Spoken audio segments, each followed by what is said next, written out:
Okay, so let's say you're dreaming of launching a food truck business, overflowing with creative culinary ideas, but you're hitting a wall when it comes to funding, Hmm. Sounds familiar. right? It happens to so many of us. Well, today we're diving deep into a story about Marco, an aspiring chef in San Francisco, navigating this exact challenge. That's great. Yeah, get ready to explore some alternative funding options Yeah. you might not even know existed. This deep dive isn't just for aspiring food truck owners, though, right? The Mhm. principles we uncover today, like resourcefulness, networking, identifying the right opportunities, they're applicable to anyone with a dream, regardless of their field. Absolutely. It's all about that entrepreneurial spirit. Yeah. So our story starts with Marco, fresh out of culinary school in San Francisco. He's got a head full of ideas for a fusion food truck. Kimchi tacos was awesome issues, burritos. The guy's a culinary genius. Wow. But there's one big problem: Oh, what's that? funding. He's facing that classic entrepreneur's dilemma, the gap between vision and resources. It's the point where passion meets reality, right? And unfortunately, where so many dreams kind of fizzle out. Yeah, especially when you're scrolling through social media, seeing everyone else's success stories, it's easy to start doubting yourself Totally. and your Oh, path. It's exactly where Marco's at, feeling totally overwhelmed. I've been there. But just as his doubts peak, he gets a visit from someone we're calling Mr. Grant Money. Oh, mysterious. Right. Like, Yeah. who is this guy? Now, while we can't guarantee a Mr. Grant money will magically appear at your door, I wish. right, the takeaway here is to be open to that unexpected help and advice. Sometimes those best opportunities come from the least likely places. I love that. Yeah. So Mr. Grant Money, this mysterious figure, he opens Marco's eyes to a world of funding options beyond the traditional bank loan, Okay. starting with microloans. Interesting. I'll admit I wasn't super familiar with these either before we started researching for this deep dive. Yeah, microloans are specifically designed for folks who might not qualify for those traditional loans. We're talking smaller amounts, lower interest rates. Oh, wow. Yeah. Think maybe half what a bank would charge and much more flexible repayment plans. It's all about creating access. That's fantastic. Yeah. Organizations like Kiva and Action were mentioned in one of the articles you shared, Oh, yeah. and they specialize in these microloans for small businesses. Right. They could be a great option for someone in Marco's shoes, or even for you listening if you're just starting out. It definitely raises the question, could microloans be a viable path for your own venture? Worth exploring for sure, especially when you consider that lower financial burden they offer. Definitely something to consider. Yes. So as Marco digs deeper, he stumbles upon another intriguing funding avenue: grants. Ah, yes. Tell me about grants. So grants work a bit differently. They're often tied to very specific purposes, like promoting sustainability or supporting community development.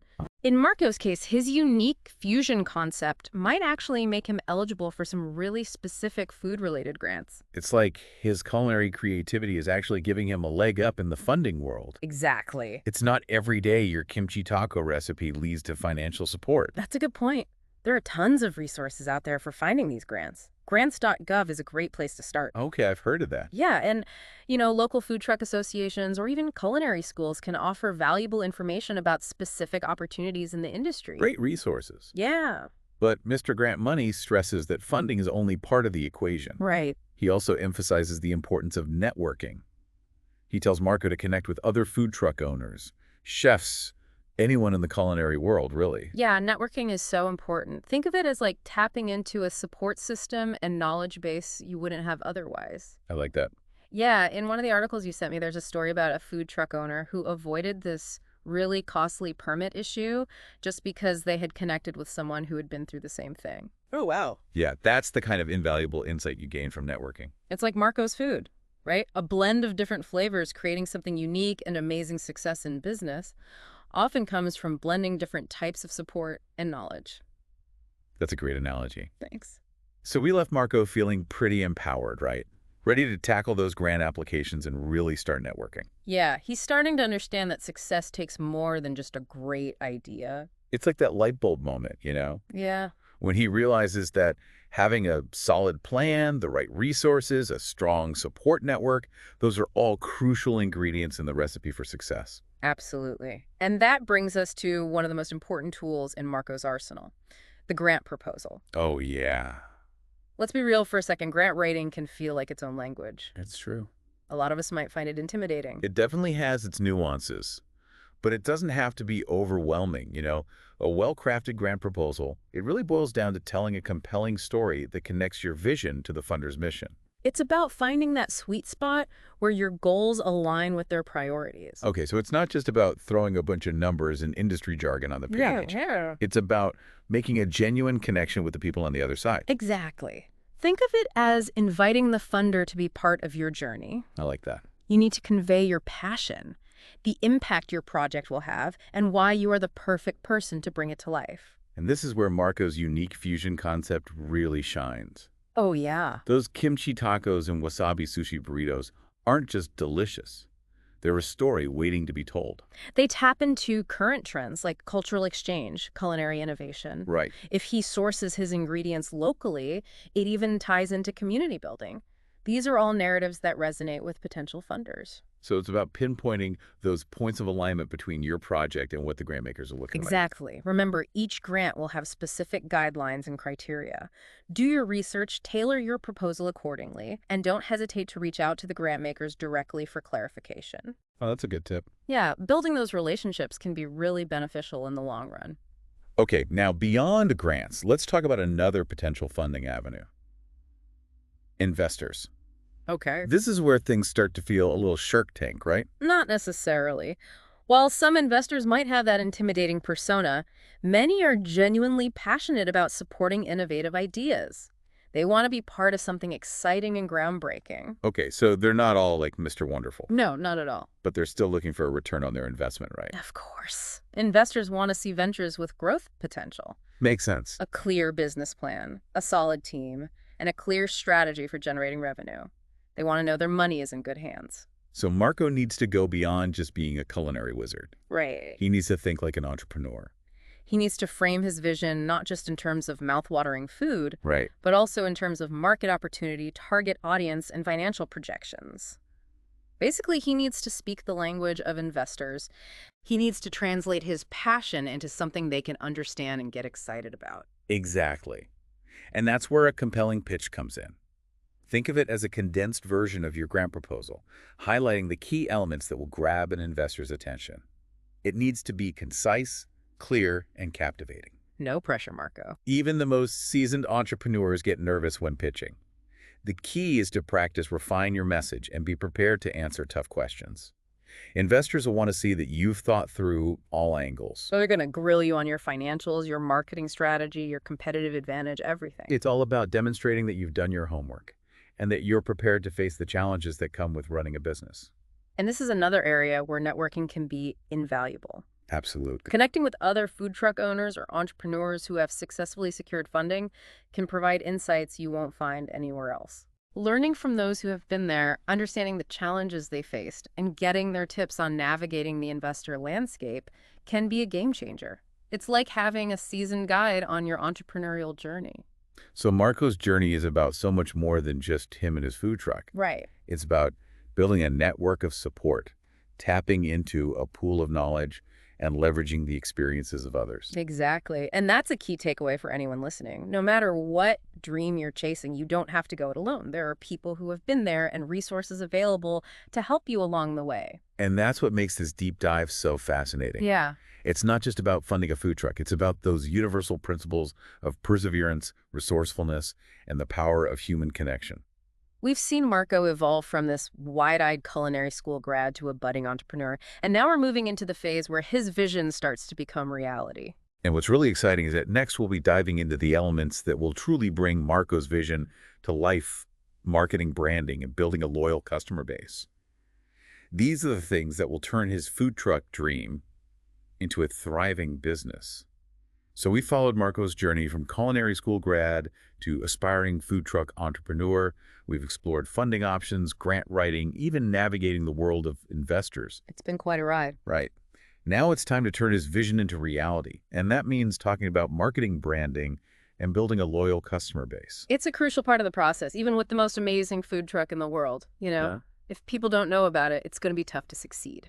Makes sense. You need to stand out, create a memorable identity, connect with your target audience in a way that resonates. So where does Marco even begin with marketing? Well, we're lucky to live in a time where digital marketing offers so many incredible opportunities, especially for small businesses. Sure. Social media platforms like Instagram and TikTok are perfect for showcasing those mouth-watering fusion dishes. I can practically see those vibrant photos of kimchi tacos, Oh, yeah. and maybe even a behind-the-scenes video of Marco prepping his wasabi-infused sushi burritos. Exactly. Yeah. It's all about creating content that's visually appealing, engaging, and shareable. Don't forget the power of local hashtags and geotagging to attract customers in Marco's area. Oh, yeah, good point. He can even partner with local food bloggers or influencers to expand his reach. And what about good old-fashioned word-of-mouth marketing?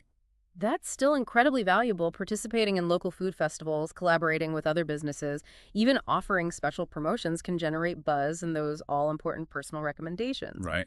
One of the sources you provided mentioned that food truck owners often partner with local breweries or coffee shops. Oh, interesting. Yeah, for cross-promotion. It's a win-win situation. So marketing is all about getting the word out there, but what about branding? Yeah. What makes Marco's food truck unique and memorable?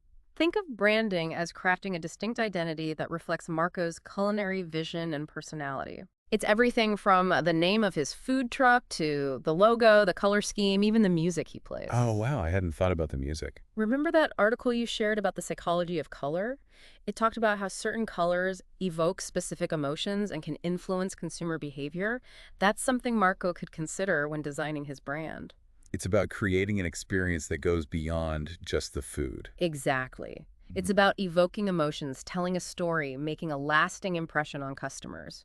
For Marco, that might involve highlighting his fusion concept, his commitment to fresh ingredients, even his San Francisco roots. Right. He needs to find the elements that resonate with his target audience and weave them into a cohesive brand identity. So once he's established his brand, the next step is building a loyal customer base. Repeat customers are the lifeblood of any successful business, especially in a competitive environment like the food truck scene. That's true. One study you provided showed that acquiring a new customer can be 5 times more expensive than retaining an existing one. That's why building loyalty is so crucial. So it goes beyond just serving delicious food. Yeah. It's about creating a sense of community and offering exceptional customer service. Absolutely. Little things like remembering a customer's favorite order, offering personalized recommendations, or even just a friendly smile can make a huge difference. Yeah. Think about those cafes where the barista knows your name and your usual order. Yeah. It creates a feeling of connection and belonging, and that keeps people coming back. So Marco's journey has been full of valuable lessons. Oh, yeah. He's learned about resourcefulness when it comes to funding the power of networking, the importance of crafting a compelling brand and creating a loyal customer base. It's a reminder that success in any field isn't just about talent or a great idea. Right. It's about understanding the market, connecting with your audience, building relationships, and adapting to challenges along the way.